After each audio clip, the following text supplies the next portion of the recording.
Okay, in this video, we're going to be talking about controlling the flow of water, and more specifically, controlling where you're sucking water from, where you're sending water to, and how much water and power you're getting at each point. So, first thing I want to look at is I want to look at these four pipes, and what these four pipes represent is your suction side plumbing on an equipment set. So, typically, on your suction side, your filter pump is sucking water from 4 points, and you're sucking water from a main drain, so the drain at the bottom of the pool that we talked about. You're sucking water from 2 skimmers, and you're not sucking any water from the drain at the bottom of the spa. So if we toggle over, we can see that we have 2 skimmers, we have a drain at the bottom of the pool, and the drain at the bottom of the spa is turned off. So the goal right now is we're going to try and control our suction power at these 3 points and control where we're sucking water from. So if I come over here, what I've done is I have completely shut off my main drain, right? So this drain right here, I turned it off, and what that did was it caused my suction power on skimmer 1 and skimmer 2 to increase, right? Because before it was split by 3. Right, the pump was sucking water, and 33% was getting sucked from the main drain, 33% was getting sucked from skimmer 1, and 33% was getting sucked from skimmer 2. Well, the second I shut this off, it distributes the water to over here, which causes my power to increase. So now the suction on skimmer 1 and skimmer 2 just got more powerful. So the goal a lot of times when you're vacuuming a pool is you're trying to put 100% of the suction power on one of the skimmers, because that's where you plug in your vacuum. So you want as strong a suction as possible because you're vacuuming debris and dust off the bottom of the pool. So right now it's split, right? We have skimmer 1 and skimmer 2 has 50% of the power, or it has 50% of the power each. The main drain shut off. So now when we shut off skimmer 2, now all of a sudden 100% of the suction power comes to skimmer 1. And this is when you would plug in your vacuum to start vacuuming. You would plug it into skimmer 1 because you had 100% of the suction power. So let's look at this again. 100% of the suction's on skimmer 1. All right, so I reset all my pipes. So now what we're going to do is we're going to put 100% of the suction power on skimmer 2. Well, we literally just repeat what we did. So first thing we do is we shut off our main drain, which increases the suction power on skimmer 1 and skimmer 2. And then we shut off skimmer 1, and it puts 100% of the suction power on skimmer 2. So, and this is when you would plug in your vacuum, because now that 100% of the suction power is on skimmer 2, you can vacuum. And then same concept for the main drain. You shut both skimmers, 100% of the suction is going to be on the main drain. It's actually a pretty easy concept once you get it. So we've learned about our suction side plumbing and the typical setup, and how the suction side plumbing shares suction power between each of the pipes that's open. So your main drain's got 33%, your skimmer's got 33%, your skimmer 2 has 33%, and how typically your spa drain is closed. And I'm going to keep saying that because it's really important that when you walk up to a pool that you know that this spa drain or this spa suction piping should be closed.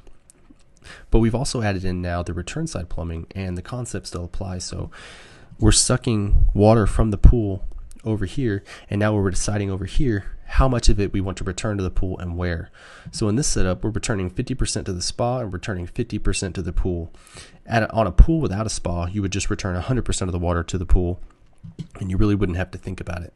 So we can click over here and see our diagram where we have added in our spa return and our pool return plumbing. Everything else is the same. You still got 2 skimmers and main drain. Your spa drain's closed. I'm going to say it again. This is typically how it looks. But instead you're returning 50% of the water goes to the spa and 50% of the water is going to the pool. So I want you to think about what would happen if we flipped our suction side plumbing to the complete opposite of what it normally is. So instead of the main drain and the skimmers all being open and the spa drain being closed, we've opened up the spa drain to 100% and closed our main drain and our skimmers. So now we're sucking 100% of the water from the spa and returning 50% to the spa and 50% to the pool return. So let's think about what's going to happen there. Well, if we're sucking 100% of the water from the spa and then only returning 50% of the water to the spa, what's probably going to happen is our spa is going to start to drain down. And that's because there's an imbalance. Since you're sucking more water out of the spa drain than you're returning, your spa is going to lose water. And what happens when you set up something like this is you're going to get a call from the customer, and they're going to be kind of panicked. They're going to be like, my spa is empty.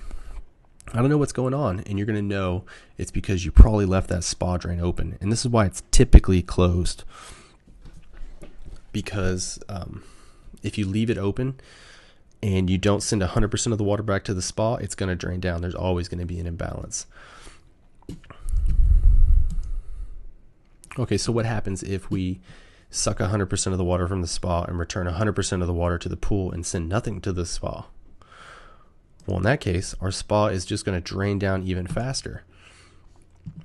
And this is, when your spa drains down, it's kind of dangerous because basically, eventually, there's going to be no water in the spa for the pump to pool. And what's going to happen is that pump's going to start sucking air, and there's a chance that it could burn out. Because if a pump sucks air for too long, there's nothing to cool that pump, and it'll start to steam. And it's really bad. You end up having to replace the pump. Okay, so now let's think about it. Which valve configuration would fill the spa most quickly? Well, the fastest way to fill the spa would be to return all of the water back to the spa and suck none of the water from the spa. So I set up something like this, where your suction side setup is normal, where you're not sucking any water from your spa drain. So we're not taking any water from the spa, but then we turn around and we send 100% of the water back to the spa and send nothing to the pool. And if we do that, that would fill our spa very, very quickly. Cool. So in this setup, what's going to happen? Well, this is the typical setup if the customer wants to use their heater to heat the water in the spa. And what we're doing is nothing is going to happen in the spa. We're going to suck 100% of the water from the spa and send 100% of the water back to the spa. Something like this. And what's going to happen over here is there's nothing going to be going on over here. The pool's not going to have any circulation. And the reason you set it up like this is because this is going to become a smaller body of water for the heater to heat. So it's much easier to heat something small like this than it would be to heat all of this. So you take 100% from the spa and you send 100% back of the water back to the spa. And I'll hit this again later on when we talk about heaters. So just as a reminder, this is the typical setup for a pool with a spa. You have the main drain and the skimmers open. You have the spa drain completely closed, and then you're sending 50% of the water back to the spa and 50% of the water back to the pool. So if you're going to take away anything out of this, I think this is probably the most important thing to take away.